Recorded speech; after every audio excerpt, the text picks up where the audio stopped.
Hello friends, welcome to another new video. Today we are going to see a delicious brinjal curry with simple ingredients. As you know, there is a snow season, so this is a delicious curry enjoyed with rice. And for this we require eggplant, 2 ripe tomatoes, 1 onion, and garam masala, cumin powder, salt, and paprika.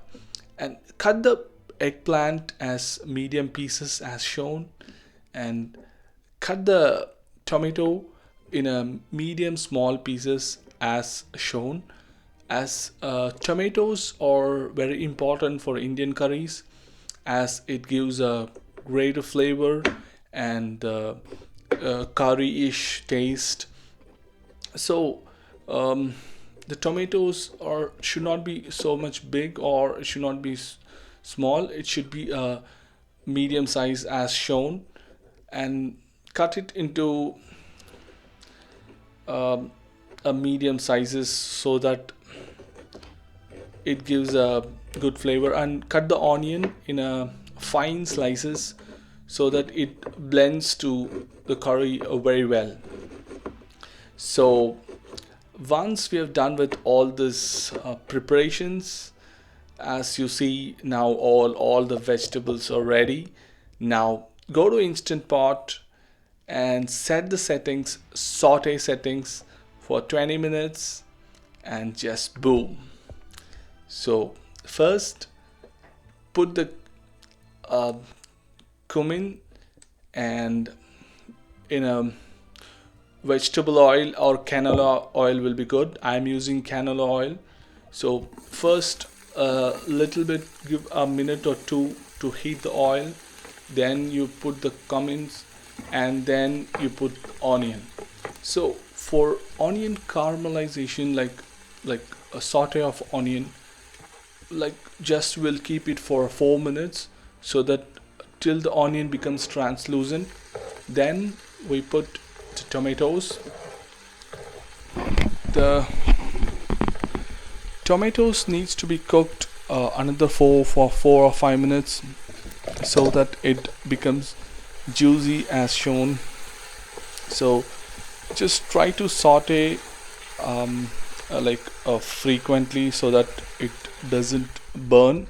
So I use a vessel which is steel, so it might burn, so we need to saute it frequently. So now we are putting our eggplant.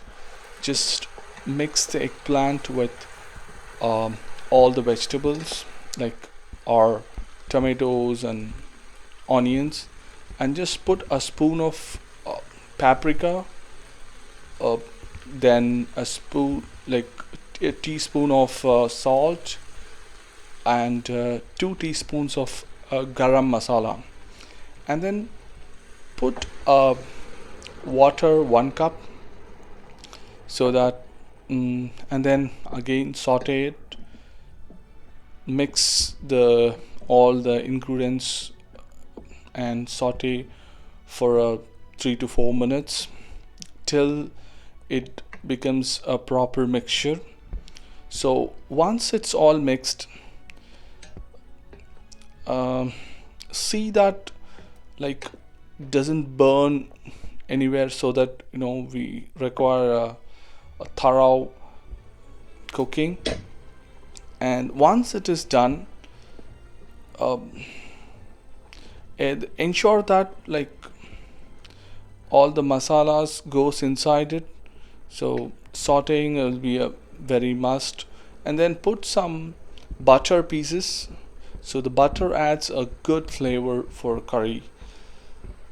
So just give it a minute, like let it cook. As and when required, saute it.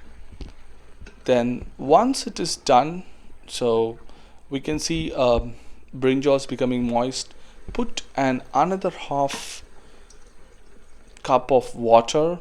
Then you can see an option in the Instant Pot called pressure cook. Like adjust the settings till it comes to like 3 minutes, just then put start and leave it. So you get a very moist, delicious brinjal curry. Enjoy the day, try this curry, subscribe my channel and comment. Thank you.